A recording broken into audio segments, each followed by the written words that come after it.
Cox was a professor at Harvard Divinity School from 1965 to 2009.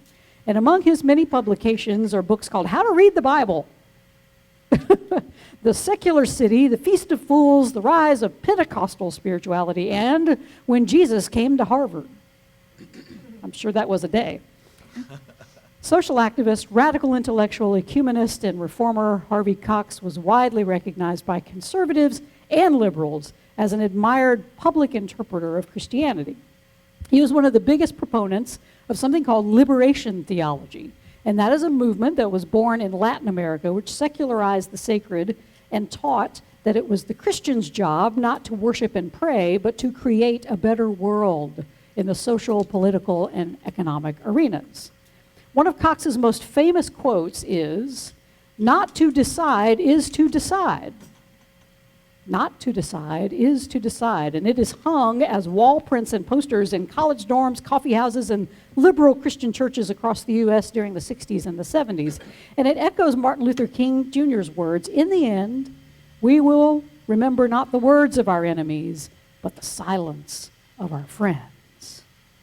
It's a loud and clear reminder that no matter what you do and no matter what you don't do, you're making a difference in the world. Our hands may be small, but they need to be in service to those around us whenever possible. Not to decide is to decide.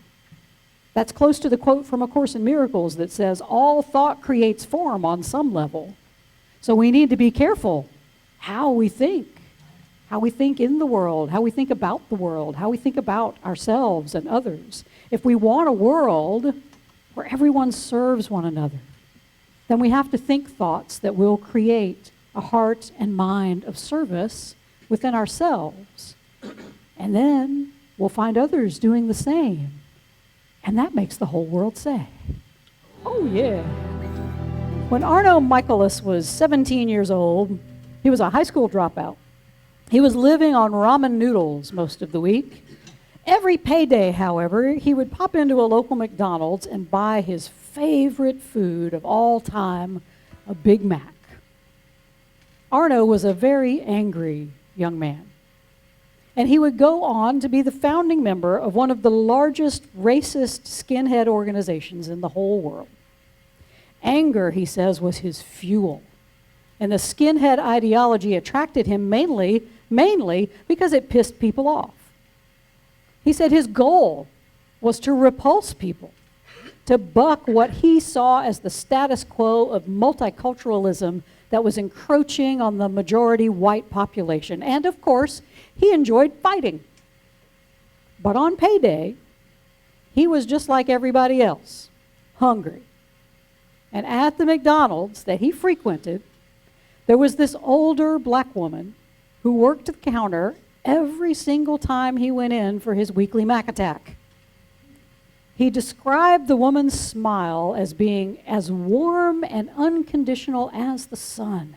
Just like the sun, he says. That smile didn't care what color your skin was. If you were a white power skinhead, a gangbanger, a Nobel Peace Prize winner, it would shine for everyone, he said.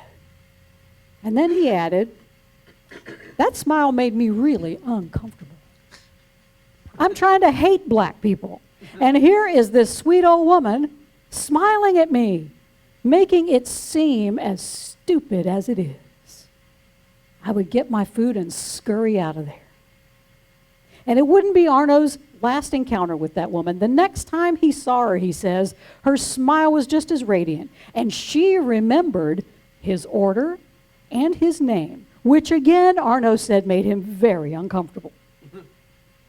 That week, though, sticks out for Arno. And that week, he says, was the trip that he made to get his Big Mac after he had added a swastika tattoo to his middle finger. He said he did it so he could flash the Nazi symbol before balling up his fist to hit somebody. And as he approached the McDonald's that week, he hesitated. He didn't want the woman to see his new tattoo because he felt ashamed. And so he decided that he would keep his hand in his pocket, but he slipped up, and the woman saw the tattoo, and she looked at him and said, "You're a better person than that. I know that's not who you are." Arno said he never stepped foot in that McDonald's again. The meeting of Arno and this woman shows the choice we all have in who we serve in this world. Do we serve the ego's idea of freedom? Your ego says, hey, you got the freedom to be a racist. You got the freedom to put a Nazi insignia on your middle finger. You got that right. Do we serve the idea that we have to do battle with others in this world to keep our sense of superiority or security? Or will we follow love's path of freedom that calls us to remain defenseless? Like this woman, like this cashier at McDonald's, she only used a smile and compassion as her weapons in the world. You have spent your life in bringing truth to illusion, reality to fantasy, have walked in the way of dreams, says A Course in Miracles. Your goal was darkness, in which no ray of light could enter. It's clear Arno's goal, his stated goal, was darkness. He was pretty open about that. But A Course in Miracles would tell us that the goal of even we well-meaning and seemingly loving people, our goal is darkness too, because the light beckons us to be just like that woman at McDonald's, shining our light unconditionally, even upon racist skinheads with a love of Big Macs.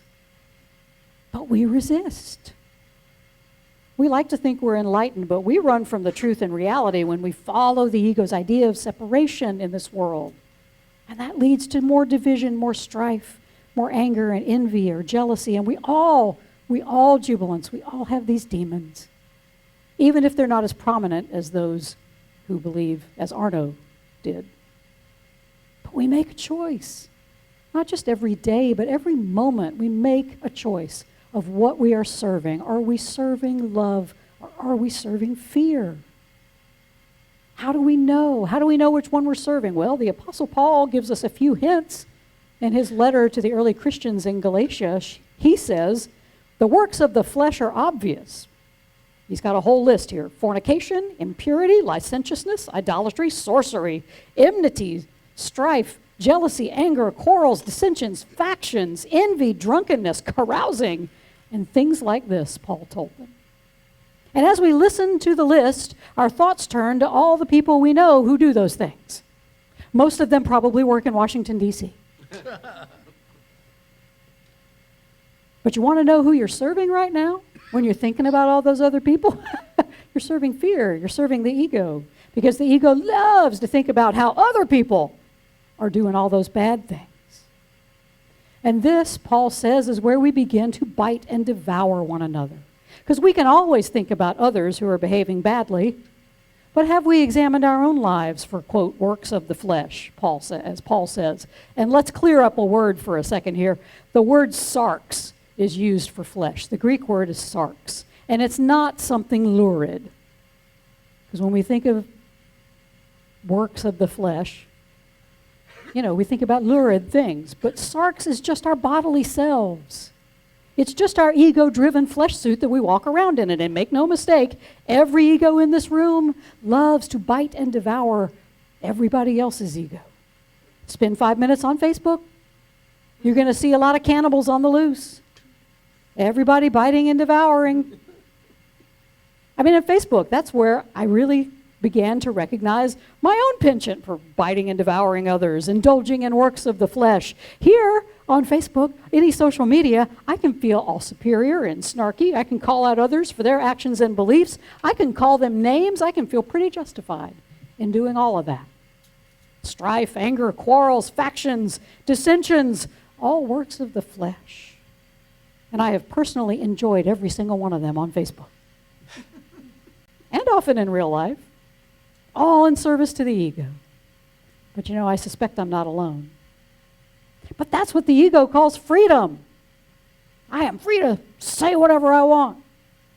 Because who are you to tell me? Who are you to tell me what I can't and cannot do on Facebook or out in the world? I'm free. I'm free to do what I want, and so we are. But as Paul says, that kind of freedom has a cost. This is where the ego's laws of cause and effect come into play. When we miscreate in the world by following the ego's penchant for strife and anger and separation, which is the cause, the effect is immediate. We are in hell. We're like Arno standing at the McDonald's counter, confronted with the hell of hatred he has created for himself, all because of a gentle smile on the black face in front of him. But there is hope. There is hope for us jubilants. In any moment, if we are the least bit willing, we can have a miracle. We can have our perspective changed and stop serving this false idea of freedom, and instead we can serve love. This jubilance is true cause and effect with a capital C and a capital E, and there's no law against it. The true cause is always holy, and whenever we act from that cause, the effects are always, as Paul lists, love, joy, peace, patience, kindness, generosity, faithfulness, gentleness, and self-control. These are the works of the Spirit. And in these works we find true freedom.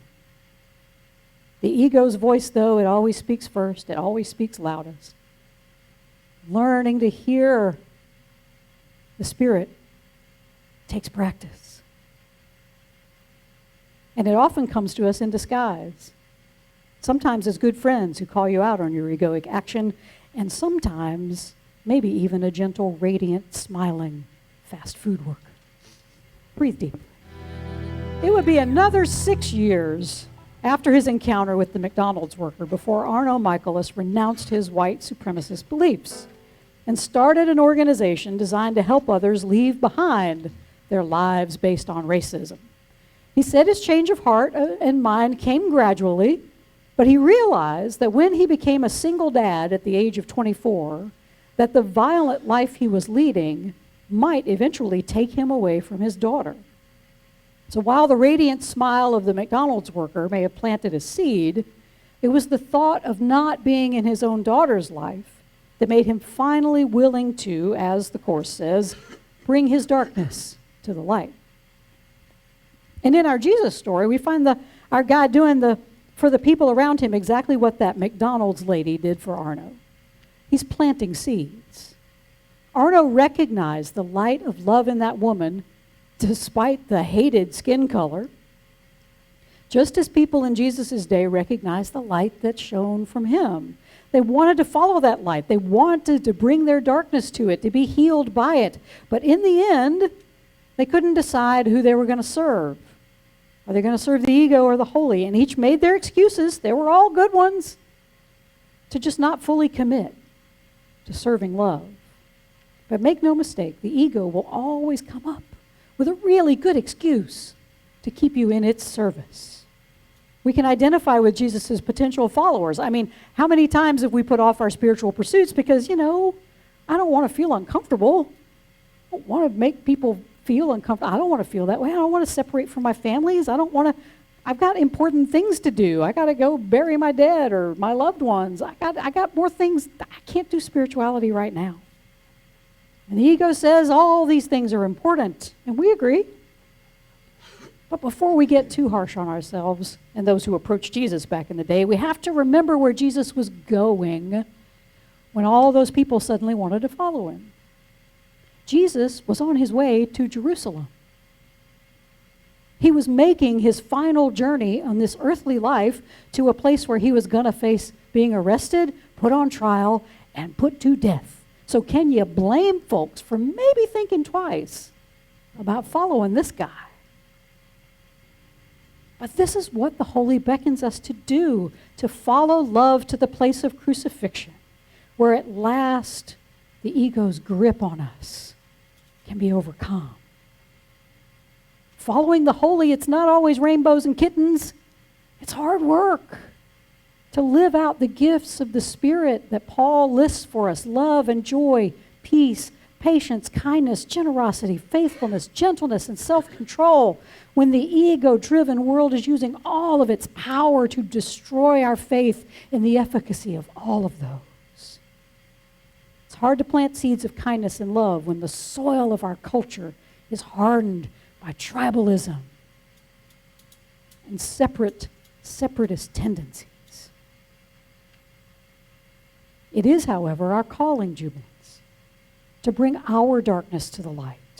And when the holy light has shined away our ego, even if just for a moment, we're to go back in the world and shine that light into every dark corner we see. And that is what Arno Michaelis is doing in the world. He's now bringing his light after having the darkness of racism and hatred consumed by the light of love. And he's doing that.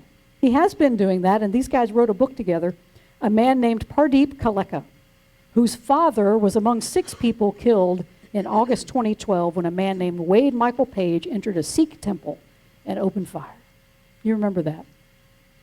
Among all of the shootings.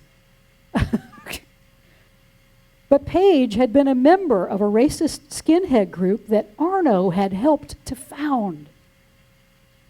Arno helped this guy come into his beliefs that resulted in so many deaths. But Pardeep didn't care. He reached out to Arno. And together, they worked together for many years to shine their collective light into the egoic darkness of our world through an organization they started called Serve to Unite. Together, they brought their darkness to the light. One out of the darkness of hatred and white supremacy, the other out of the darkness of a deep grief. In that action, they healed one another together because, as the Course says, we are made whole in our desire to make whole. And this, Jubilance, is how the healing of the world happens when we bring our darkness to the light. Whatever light we see that awakens within us the willingness to live differently, to see the world differently, and embody in both word and deed that, oh yeah, that the light evokes within us. But the question is still there. Are you willing to follow Jesus to Jerusalem, where your ego could face its demise?